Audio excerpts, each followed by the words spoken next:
چه بلایی سر این مرتی که بیارم. نکنه زده به سرم، چون زور ندارم مجبورم سرخم کنم. ببخشید مزاحم میشم. جناب مدیر، کافی بود که تماس بگیرید که من بیام خدمتتون. چرا شما اومدید؟ با تو کاری ندارم. یا ماشیتا، یکی از کله گنده ها با کار خصوصی داره پسر جان. سری برو ببین چی کارت داره. چی؟ کله گنده ها با اون چی کار دارن؟ وای خدا.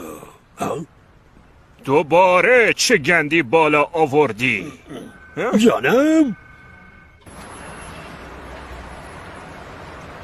دفتر مدیرعامل گروه صنعتی نوگی.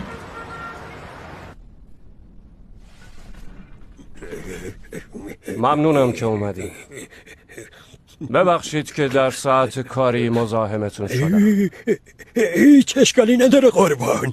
یه کارمند سطح پایین از یه شرکت کوچیک زیر مجموعه برای چی توسط مدیرعامل احضار شده؟ باز چه غلطی کردم که خودم خبر ندارم؟ مناقشه ها. به نظرت بهترین راه برای حل مناقشه ها چی میتونه باشه؟ حل مناقشه ها؟ درسته. حل کردن به زبون آسونه، ولی هزاران راه برای انجامش هست. راه